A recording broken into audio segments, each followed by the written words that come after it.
ಜಿ5 ಇರುವಾಗ ನೀವು ನಿಮ್ಮ ನೆಚ್ಚಿನ ಶೋಗಳನ್ನ ಎಂದಿಗೂ ಮಿಸ್ ಮಾಡಿಕೊಳ್ಳುವುದಿಲ್ಲ. ಅದು ಸಂಪೂರ್ಣ ಉಚಿತವಾಗಿ.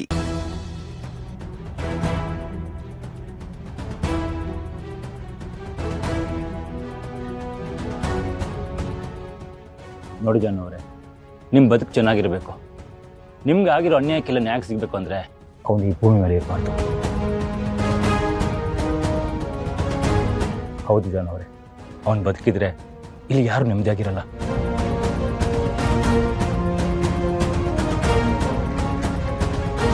ಅಜ್ಜಿಗೆ ಪ್ರಜ್ಞೆ ಬಂದ್ರೆ ಎಲ್ಲಿ ಸತ್ಯ ಹೊರಗೆ ಬರುತ್ತೆ ಅಂತ ಆಮೇಲೆ ಮನೆಯವರೆಲ್ಲ ಅವನ ವಿರುದ್ಧವಾಗಿ ನಿಂತ್ರೆ ಒಬ್ಬೊಬ್ರು ಸಾಯಿಸ್ತಾನೆ ನೋಡಿ. ಇದು ನನ್ನಿಂದ ಸಾಧ್ಯನಾ? ಸಾಧ್ಯ ಮಾಡ್ಕೊಳ್ದೆ ಹೋದ್ರೆ ನನ್ನ ಮನೆಯವರು ಯಾರು ಉಳಿಯೋದಿಲ್ಲ. ಈಗ ನಾನು ಮಾಡಿರೋ ನಿರ್ಧಾರ ಸರಿಯಾಗೇ ಇದೆ.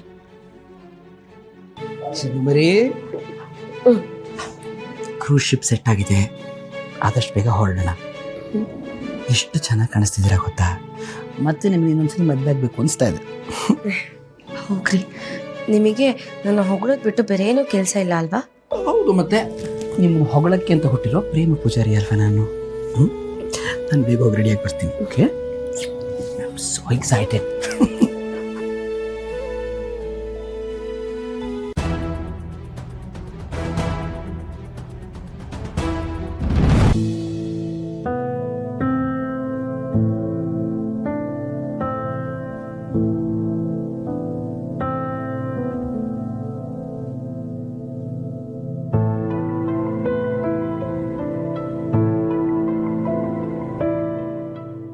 ಲಕ್ಷ್ಮಿ,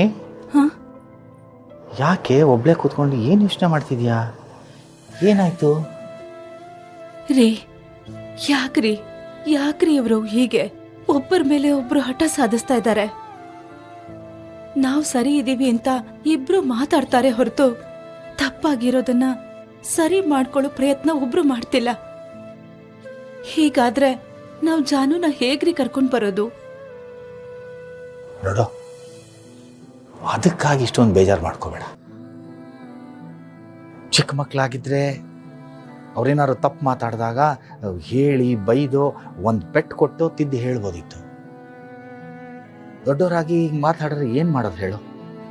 ಮನೆ ಮರ್ಯಾದೆ ಉಳಿಸ್ಬೇಕಾಗಿರೋರೆ ಇವರೇ ಹಿಂಗೆ ಮಾತಾಡಿದ್ರೆ ನನಗೂ ಏನು ಮಾಡ್ಬೇಕಂತ ಗೊತ್ತಾಗಲ್ಲ ಲಕ್ಷ್ಮಿ. ರೀ, ಇದೆಲ್ಲ ಯಾವಾಗ ಸರಿ ಹೋಗುತ್ತೆ? ಹೀಗೆ ಭಾಗ ಆಗಿರೋ ಮನೆಗೆ ಜಾನುನ ಹೇಗ್ರಿ ಕರ್ಕೊಂಡ್ ಬರೋದು? ಅವಳಿಲ್ಲಿ ನೆಮ್ಮದಿಯಾಗಿರೋದಕ್ಕಾಗತ್ತಾ? ತಾಯಿ ಆಗ್ತಿರೋ ಸಮಯದಲ್ಲಿ ಮನ್ಸು ತುಂಬಾ ಸೂಕ್ಷ್ಮವಾಗಿರತ್ತೆ. ಅವಳು ಇದನ್ನೆಲ್ಲ ಮನ್ಸಕ್ ತಗೊಂಡು ಕೊರಗೋದಕ್ ಶುರು ಮಾಡ್ತಾಳೆ. ಅಲ್ಲಿ ನೆಮ್ಮದಿಯಾಗಿರೋಳ್ನ ಕರ್ಕೊಂಡ್ ಬಂದು ಅವಳ ನೆಮ್ಮದಿನ ಕಿತ್ಕೊಂಡ್ ಹಾಗಾಗಲ್ವಾ? ಲಕ್ಷ್ಮಿ, ಅದಕ್ಕಾಗಿ ನೀನು ಇಷ್ಟೊಂದು ನೊಂದ್ಕೋಬೇಡ. ಸಂತು ಜೊತೆ ನಾನು ಇನ್ನೊಂದ್ಸಲ ಮಾತಾಡ್ತೀನಿ. ಸಂತು, ನಿನ್ ಜೊತೆನೆ ಮಾತಾಡ್ಬೇಕಿತ್ತಪ್ಪ.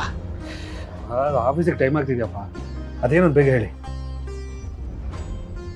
ಸಂತು, ಅಪ್ಪ ಅಮ್ಮ ಹತ್ರ ಮಾತಾಡದೆ ಇರೋಷ್ಟು ಸಮಯ ಇಲ್ವಾ ನಿನಗೆ? ಇದೇ ನನಗೆ ಆಗದೆ ಇರೋದಮ್ಮ. ನೀವು ಮಾತಿಗಿಂತ ಬರೀ ಪೀಠಿಕೆನೇ ಜಾಸ್ತಿ ಮಾಡ್ತೀರ. ಬೇಗ ಹೇಳಿ ಅದೇನು ಅಂತ. ನೋಡು ಸಂತು, ನೀನು ನಮ್ಮ ಮನೆಗೆ ದೊಡ್ಡವನು. ಮನೇಲಿ ಏನಾದರೂ ಸಮಸ್ಯೆ ಆದರೆ ನೀನು ಮುಂದೆ ನಿಂತು ಬಗೆಹರಿಸ್ಬೇಕು. ಅಂಥದ್ರಲ್ಲಿ ನೀನೇ ಹೀಗಾಡೋದು ಹೇಗಪ್ಪ? ಅಣ್ಣ ತಮ್ಮಂದಿರ ನಡುವೆ ಇಂಥದ್ದೆಲ್ಲ ಬರ್ತವೆ. ಅದನ್ನೇ ಹಿಡ್ಕೊಂಡು ಅಣ್ಣ ತಮ್ಮಂದಿರು ಹಿಂಗೆ ಹಠ ಸಾಧಿಸ್ತಾರ? ದೊಡ್ಡವ್ರು ಅನ್ಸ್ಕೊಂಡವ್ರು ಎಲ್ಲ ಸಮಸ್ಯೆನೂ ತಲೆ ಸುತ್ಕೊಳಕ್ಕಾಗತ್ತ? ಅವನಿಗೆ ಮುದ್ದಿನ ಮಗ ಅಲ್ವಾ? ಅವನಿಗೆ ಬುದ್ಧಿ ಹೇಳೇ ನೋಡೋಣ. ಅದಾಗಲ್ಲ ನಿಮ್ಮ ಕೈಲಿ. ನನಗೆ ಹೇಳಕ್ ಬಂದ್ಬಿಡ್ತಾರೆ ಇಲ್ಲಿ. ಸಂತು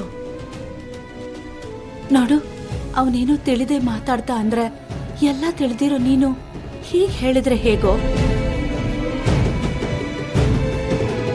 ಸಂಬಂಧಗಳು ಉಳಿಬೇಕಾದ್ರೆ ಒಬ್ರು ಸೋಲ್ಲೇಬೇಕಲ್ವಾ?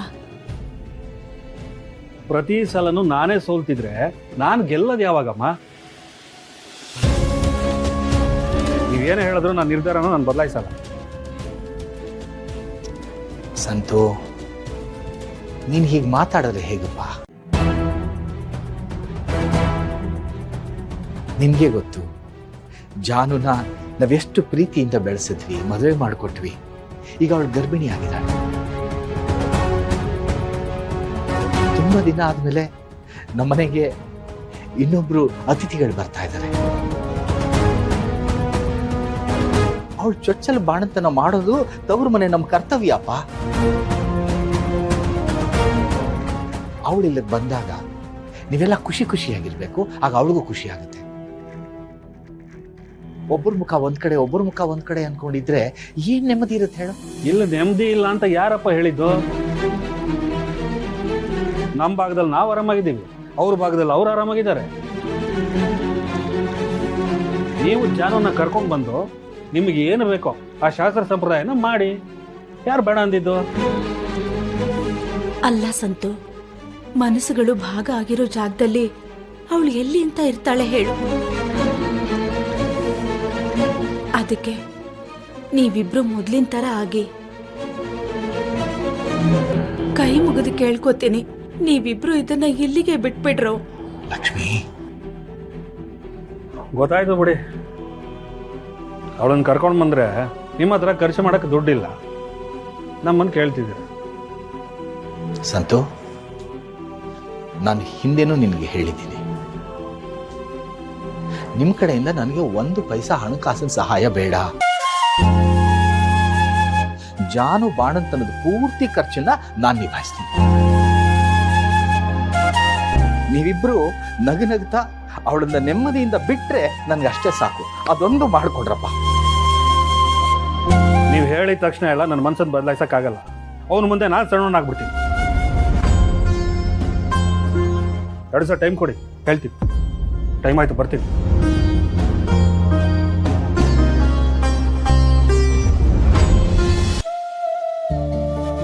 ಚಿನ್ನಮರಿ, ನಾನು ಮೊದಲನೇ ಸರ್ತಿ ನಿಮ್ಮನ್ನ ಕ್ರೂಸ್ ಶಿಪ್ಪಲ್ಲಿ ಕರ್ಕೊಂಡು ಹೋಗಿದ್ನಲ್ಲ, ಹೇಗನ್ಸಿತ್ತು? ಅಯ್ಯೋ, ನನ್ನ ಜೀವನದಲ್ಲೇ ಮರೆಯೋಕ್ಕಾಗ್ತಿರುವಂಥ ಒಂದು ನನ್ನ ಲೈಫಲ್ಲಿ ನಾನು ಅದನ್ನೆಲ್ಲ ನೋಡ್ತೀನಿ ಅಂತ ಅನ್ಕೊಂಡೇ ಇರಲಿಲ್ಲ. ನೀವು ಅದನ್ನೆಲ್ಲ ಈಡೇರಿಸಿದ್ರಿ. ನಿಮ್ಗೆ ಎಷ್ಟು ಥ್ಯಾಂಕ್ಸ್ ಹೇಳಿದ್ರು ಸಾಲಲ್ಲ. ಚಿನ್ನಮರಿ, ನಿಮ್ಮ ಖುಷಿಗೋಸ್ಕರ ನಾನು ಏನು ಮಾಡಬೇಕಾದ್ರೂ ತಯಾರಾಗಿದ್ದೀನಿ. ಅದ್ ನಂಗೆ ಗೊತ್ತು ಬಿಡಿ. ಬರೀ ಕ್ರೂಸಲ್ಲಿ ಹೋಗಿದ್ ಮಾತ್ರ ಅಲ್ಲ, ಅದಾದ್ಮೇಲಂತೂ ನಂಗೆ ಸರ್ಪ್ರೈಸ್ ಮೇಲೆ ಸರ್ಪ್ರೈಸ್ಗಳನ್ನ ಕೊಟ್ಟಿದ್ದೀರಾ. ಅದನ್ನೆಲ್ಲ ಹೇಗೆ ಮರೆಯೋಕ್ಕಾಗುತ್ತೆ? ನೋಡಿ, ನಿಮಗೆ ಎಷ್ಟು ಸರ್ಪ್ರೈಸ್ ಕೊಟ್ಟರು ನನಗೆ ಸಾಕಾಗೋದೇ ಇಲ್ಲ. ಈಗಲೂ ಒಂದು ಸರ್ಪ್ರೈಸ್ ಕೊಡಬೇಕು ಅಂತ ರೆಡಿ ಆಗ್ತಾ ಇದ್ದೀನಿ. ಸಾಕು ಸಾಕು, ಯಾವುದೇ ಆಗ್ಲಿ ಅತಿ ಆದ್ರೆ ಅಮೃತನೂ ವಿಷ ಆಗುತ್ತೆ ಅಲ್ವಾ? ನೀವ್ ಇವಾಗ ಕೊಟ್ಟಿರೋ ಸರ್ಪ್ರೈಸ್ಗಳನ್ನೇ ನನ್ನ ಕೈಲಿ ಜೀರ್ಣಿಸ್ಕೊಳಕ್ ಸಾಧ್ಯ ಆಗ್ತಿಲ್ಲ. ಈ ಜೀವನಕ್ಕೆ ಇಷ್ಟು ಸಾಕು. ಸರಿ ಸರಿ, ಬನ್ನಿ.